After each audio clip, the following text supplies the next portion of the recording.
struggle namin ng anak ko pag nakikita niya yung slide. Itapat ba naman ng asawa ko yung slide dito sa amin? You want to go out? No.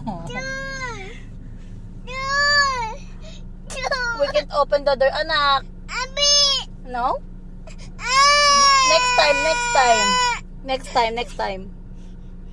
O, di ka muna mag-slide ngayon. Next time kasi sobrang init sa labas.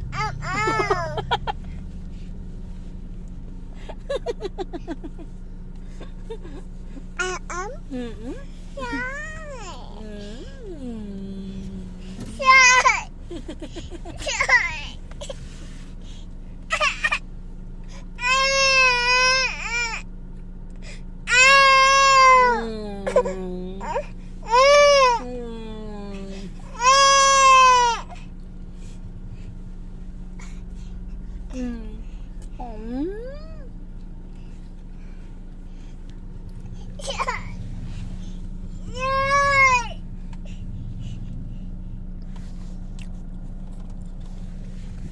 Bye-bye. Bye-bye. Sheep.